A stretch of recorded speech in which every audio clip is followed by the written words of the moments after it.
All right, Adam. I feel like we've gone through everything that's like disappointed us. Let's talk about something that isn't disappointing. You have an Untimely review. Yes, ladies and gentlemen, if you are not aware, Adam and I do not have the clout or the money to get games for free ahead of time or provided to us by games. So we play them on our own time with our own dime. So we bring you the reviews as we play them, when we play them. And Adam is coming to us this week with an Untimely review of Spider-Man Miles Morales. Yeah. Da-da-da. Now, I love how you were like, well, and speaking of things that aren't disappointing, how do you know that? I haven't reviewed the game yet. Because you said earlier in the show that you loved... No, you said halfway through the show that you loved it. Okay, that's true. And I said spoiler warnings. Wait, did I say... You totally did. You're expecting me to have a memory. I was busy yelling at things. Why would I... Now you have a choice.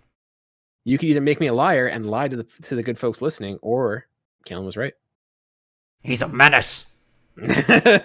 So, Adam, let's start right at the top. What overall is your opinion of Spider-Man Miles Morales? Isn't it interesting when an open world game, as we were just talking about, is shorter and like all its traveling mechanics are enjoyable? Like, I only use fast travel after I beat the game because I just wanted to finish the scavenger hunt part of the mission just really quickly.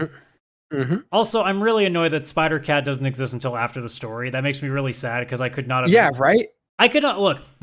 I can understand if you don't want him there in the major battles. Like, you can just say, like, this suit's only available in the open world stuff. Fine. Yeah. Give that to me earlier than the end of the game, because by the end of the game, I didn't have anything to do, because I'm a completionist. I finished the game, everything else before I finished the story.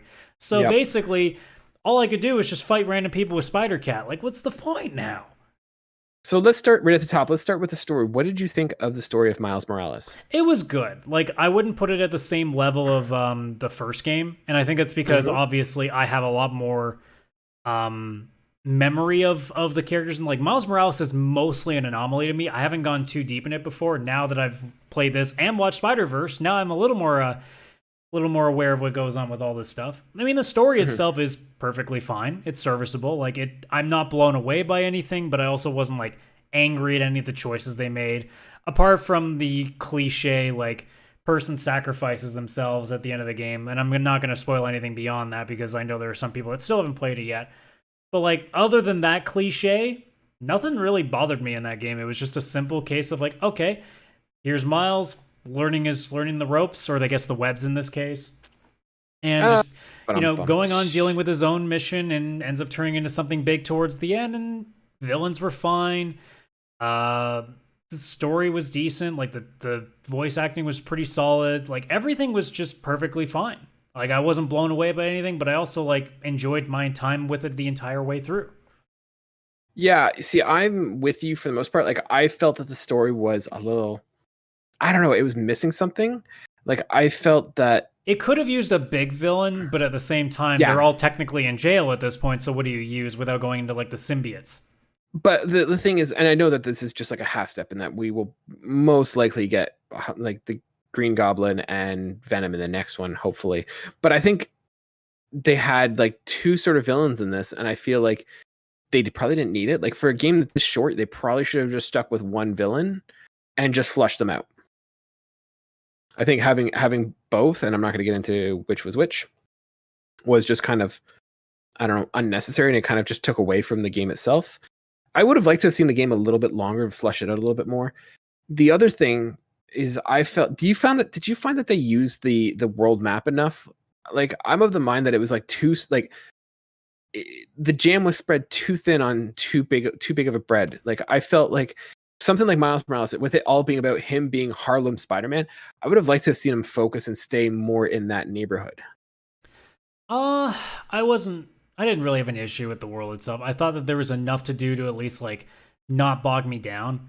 Because, like, anything that they popped you into, whether it was the mission that your uncle puts onto you and finding, like, the music samples, the bases that you do, there's a few others that I'm just blanking on right now. Oh, the, like, finding the treasure caps, like, the time capsules. Like, there's enough of those things that as soon as they unlock, and if you want to do them right before you do the next mission, it's maybe 30, 60 minutes. Doesn't take too much out of you. So it's a good, like, I felt like they did the right thing in not overdoing it. Because I think if they try to put too much in, then it falls into that same trap of, okay, how many times can you break a base? Or how many times do you want to go using the same, like, corny, like, look, I guess my only other complaint was the sampling, like, music thing was really dumb. See, I kind of like that. I thought that was I found the mechanics of, like, the finding, like, the perfect angle I thought was really tedious. Oh yeah, that was dumb. Because sometimes they weren't very clear. So I like the actual idea itself was fine, but I think the execution was not as great as it could have been. They could have found a better way of doing it. But I mean, even then, like, you're not. It's painless, and it's not even something you have to do. Like, if you're just taking the story as it is, it's pretty good. And again, the combat and the traversing is what puts that game where it is, and it does a fantastic job of that. I will say I didn't find myself using gadgets very much in this specific game. Like, I don't think I never used the spider bot. I think I used the projection thing like maybe once. So I found myself just having an easier time just doing what I usually do, which is knocking people into the air and kicking them off a roof. Yeah, and that's the thing. I felt the same way. Like, I used some of this tools and like the electrical stuff, but like I want it to be like Spider-Man, not so much Batman. And so like I'm sure, like I don't read the Miles Morales comics, so I don't really know if that's to his character. I imagine it is, but like for me, I want to play as Spider-Man. I'm not using the gadgets a whole lot. No, the stealth combat is just as fun as it used to be, and that's all I had fun with. Yeah. Now, what did you think of the guy who played Miles Morales? For me, that was one of the things that I wasn't a huge fan of. I found that he came across as like really whiny and like not like his dialogue lines, but just like the way that he like you'd be swinging through town, and I always just remember he's like, "Oh no, what about this? Oh no, the I mean, town." Isn't he like 16? He is, but like I know what I was as a teenager, and that's exactly what I was as a teenager.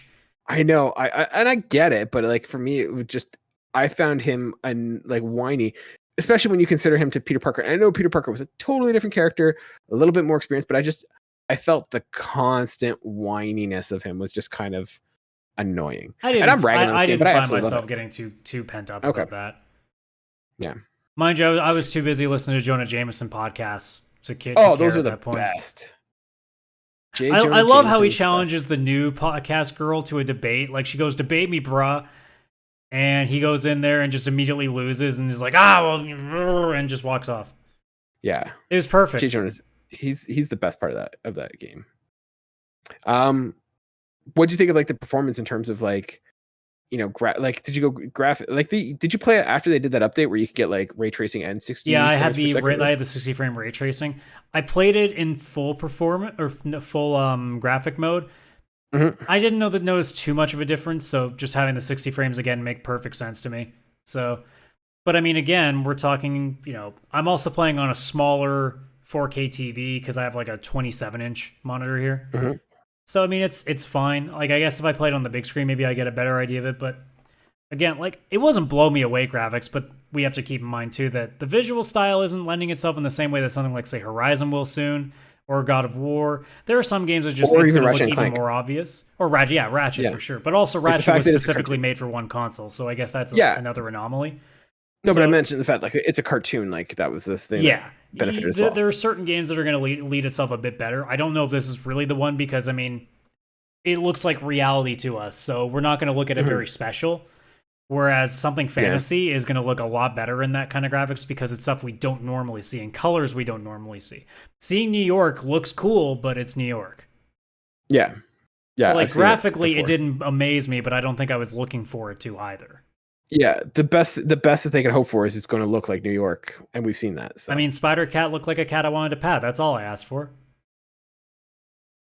Any other kind of thoughts or opinions on Spider-Man? More just along the lines of like, I think it, like you said, it could have used a little bit more time. Not like in the side quest stuff. I think you could have done a few more missions. Maybe had an aside like quest line where, I mean, I would have liked to see more with the villain that you get at the start of the game. I would have liked to see a little bit more there. I think you could have fleshed that out a bit more, or even just bring somebody else in. Doesn't have to be any of the ones that are already in the Sinister Six. There's plenty of Spider-Man villains that haven't been put in there yet, especially smaller ones that you could do. So there were definitely options they could have had. But I mean, as it still stands, it was a game that I knew going in was going to be pretty short, and I wasn't disappointed by it. I basically finished it in a day, and I was pretty happy with that. Yeah. If someone isn't listening, would you recommend Spider-Man PS4 or would you recommend Spider-Man Miles Morales? I mean, you can do both. True. I mean, but if you're asking me which is better over the other, it's the original. But I think the original also has. I don't want to sit here and say that like Miles Morales is a bad game compared to Spider-Man. I just know the Parker lore so much more, so I think there's some inherent bias in there. I think if I knew only Miles Morales and didn't know much about Peter Parker, somehow I know crazy world that would be to be in, but I think maybe I would have thought differently about Miles Morales, but because I do have that previous connection, it's a little easier to get like trapped in the, you know, Peter Parker, Mary Jane, Aunt May, Doc Ock, like all that is really easy to sink your teeth into rather than something where I didn't have really any knowledge of Miles or his mom or his dad. Well, I guess deceased father. I don't care about spoiling a storyline from a game that's much older with the original Spider-Man. Yeah, or his uncle or his best friend in this game. Actually, also his other best friend in this game. Like, there's a lot of stuff in there that like I don't know anything about, so I went in blind, and that's probably why I don't look at it nearly as like fondly. But it's still good. Yeah, honestly, the side characters are the best part of that story. Like his best friend, I forget what his name is. Anyways, his best friend's name, or his best friend, like the guy who stays with him over Christmas, and like even his mom, and like I thought the side characters were like the best part of that. And I really like that.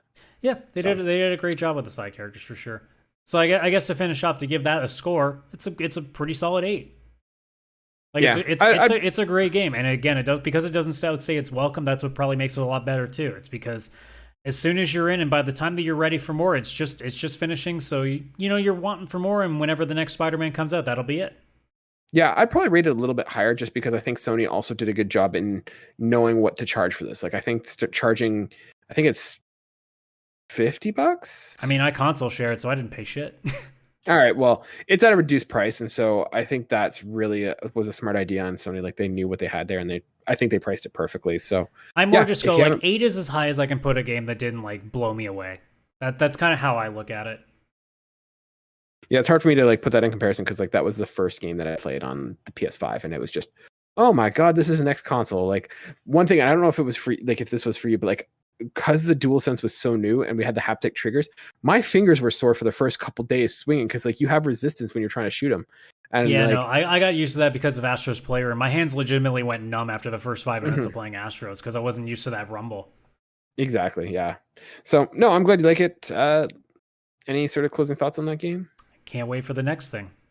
It's probably a few years from now, but I can't wait for the next one because I need them to bring the symbiote to this game. I need it so bad.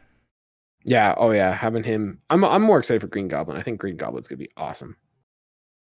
So, ladies and gentlemen, let us know if you played Miles Morales. What are your thoughts on it? What did you like? What didn't you like? What are you hoping to see in the next Spider-Man game?